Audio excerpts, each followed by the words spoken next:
Assalamualaikum warahmatullahi wabarakatuh.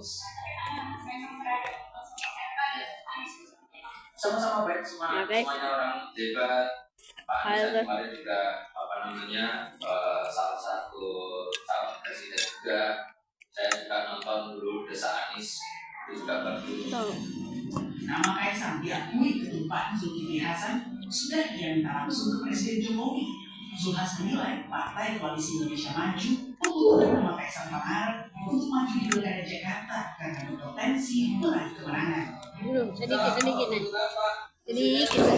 Kalau Kaisang boleh nggak gitu? Seperti bilang Jangan.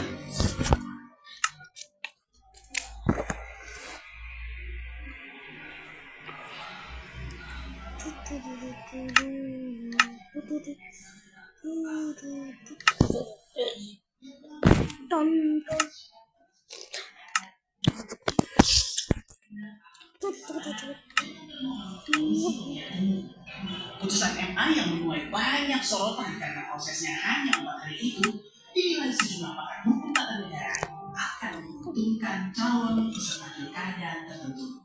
Tim Liputan Kompas TV.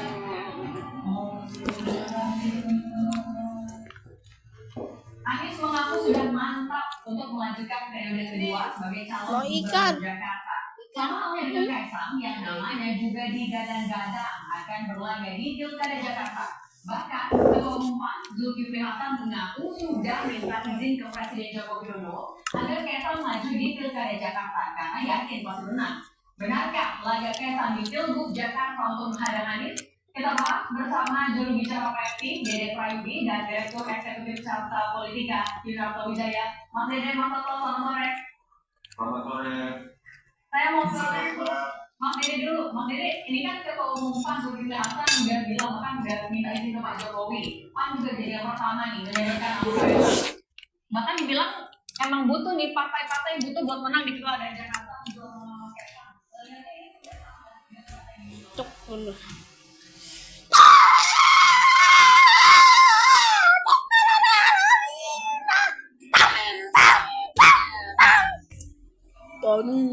Kenapa coba?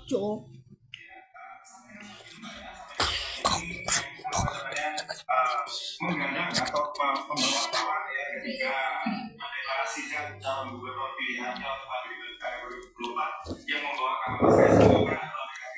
Jadi pertama-tama PSI tentu saja tersanjung ya bahwa bagi kami adalah suatu pengakuan ya bahwa Jakarta membutuhkan sosok muda yang berpotensi lah kurang lebih seperti itu.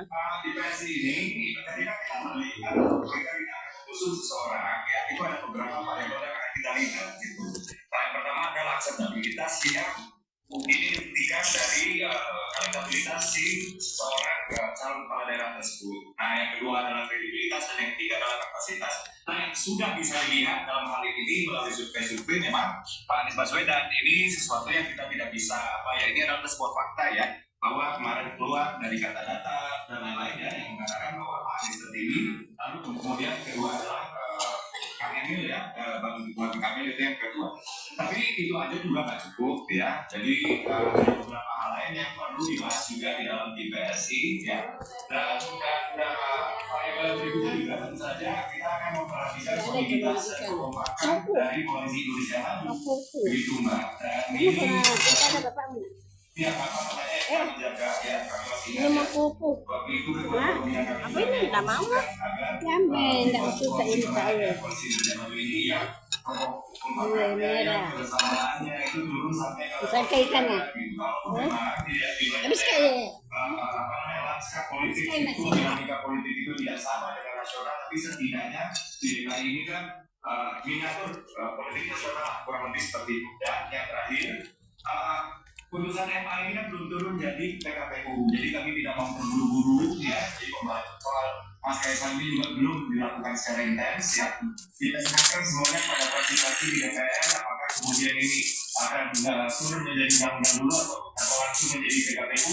Ini ini bukan soalnya dia rasakan Kalau melihat Mas Kaisang kan kayaknya juga banyak manuvernya nih. Ini sebenarnya memang inisiatif murni dari PSI atau Mas Kaisang sendiri atau mungkin ada dorongan dari Mas lain? Iya, kan ini bukan hal yang baru ya. Waktu itu pernah Mas Kaisang digadang-gadang di Bekasi, pernah juga digadang-gadang di Surabaya, ya.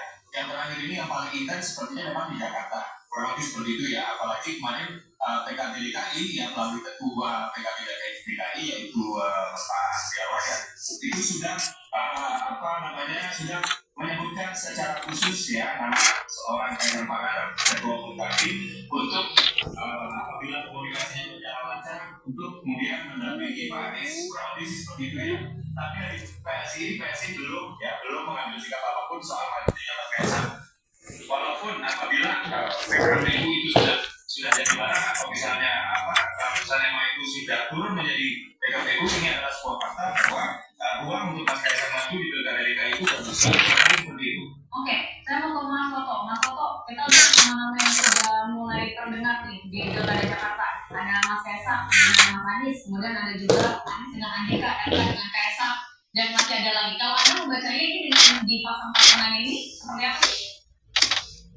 Sebetulnya kalau kita lihat berdasarkan survei memang porosnya ada dua. Ini tidak percaya daripada DKI sama Anies dan pertanyaannya masih ada dengan Ridwan Kamil. Di luar itu memang cenderung berdasarkan di papan menengah atau bawah jauh sekali ya dengan persaingan di antara Mas Anies dan Ridwan Kamil. Kalau pertanyaannya adalah apakah tidak mau tepat untuk kemudian memutuskan siapa yang menjadi wakil, mungkin sangat jauh kalau kita bicara sepak bola. Ini mungkin menuju 28 Agustus pendaftaran masih belum pertama gitu ya, kalau kita berbunyi. Jadi biasanya apalagi di kali ini kalau dihitung kita kalau kita bicara 2012, 2013 nama-nama yang biasanya muncul itu akan penuh kejutan sampai masuk kejutan. Dan biasanya juga yang namanya menjadikan itu yang menang di Pak Jokowi, lalu kemudian bisa terjadi di 2017. Jadi menurut saya memang masih terlalu dini. Nah pertanyaannya adalah apakah kemudian memang dalam konteks ini Mas Kaisang bisa menjadi menarik? Saya pribadi sih, saya bicara sebagai pengamat dan pendukung Jokowi 2 kali 3 kali Jokowi maju, kasihan seorang anak presiden lalu kemudian sudah banyak diujami pertanyaan-pertanyaan terkait kemungkinan intervensi dalam putusan MK, belum lagi dikaitkan dengan putusan MK kontroversial terkait Mas Gibran kakaknya, lalu masa ketua umum yang level PSI ini cuma ngincar dari waktu gitu. Menurut saya ini menghasilkan PSI karena Kaisang menunjukkan Pak Jokowi yang kalau kita lihat pun ya statement Bang Zulkifli Hasan mohon maaf agak berbeda dengan bahasa tadi. Uki tadi kan merasa tersanjung Set the time to 97.000. orang atau partai melihat anak muda yang berprestasi. Kalau kita lihat statement Bang Zul bukan bicara dengan Kaisang. Bang Zul bicara dengan ayahnya Kaisang. Artinya lalu kemudian ingin menang. Artinya apa? Kaisang ditempatkan hanya sebagai anak presiden yang mungkin akan banyak kekuatan besar yang kemudian bisa memenangkan Kaisang kalau maju. Kalau kemudian tapi Mas Kaisang kan juga kayaknya udah muji-muji Mas Anies bilang ya dari kredibilitas elektabilitas paling tinggi. Mas Toto melihatnya gimana?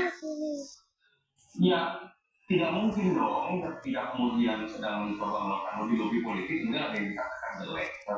Tetapi apakah kemudian ini serius? Saya menduga tidak, baik dari sisi Anies ataupun dari sisi Kaisang. Buat Mas Anies, branding yang terbangun sebagai antitesis Jokowi, koalisi perubahan, tokoh perubahan, dengan sendirinya akan runtuh ketika berpasangan dengan anak presiden yang selama ini dikritiknya. Yang kita tahu juga kalau Mas Kaisang maju itu menyebabkan putusan MK yang sampai sekarang kontroversial. Yang kedua buat Mas Kaisang juga menurut saya kalau dibilang ada tim koalisi besar lebih mudah kok memainkan skenario mengatakan Anies sehingga kemudian Mas Kaisang lebih mudah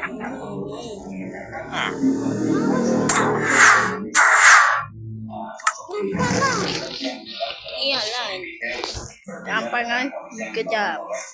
Jadi menurut saya agak sulit kita melihat pernyataan Mas Kaisang dengan Anies akan menjadi satu bagian dalam Oke, tapi artinya melihat dari sikap Kaisang yang muji-muji Pak Anies tadi memang semakin kuat memang Mas Kaisang menurut Yuyun sudah semakin intensif kah atau orang lainnya sudah mengundangnya? Ya ini maka tinggal menurut saya tapi gaya Mas Kaisang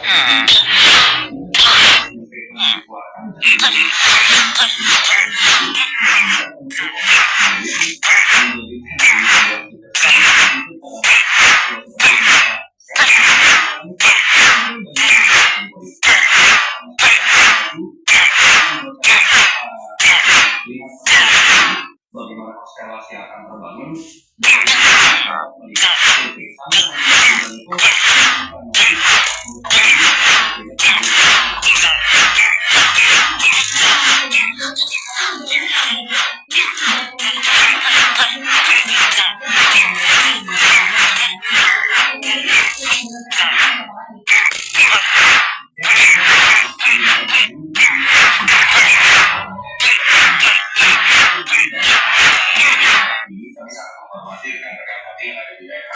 sehingga kami menyerahkan proses komunikasi ini ya itu itu sebenarnya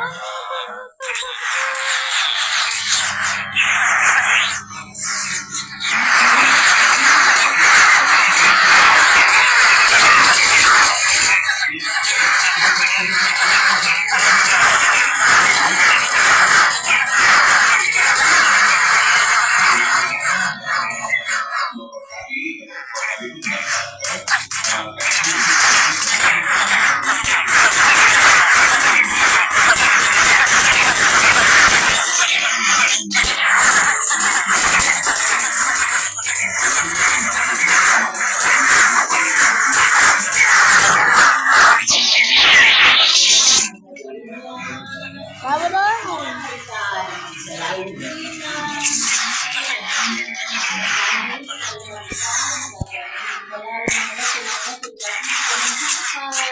Ya, itu terus HP-nya nak perhatikan, itu terus HP-nya nak perhatikan.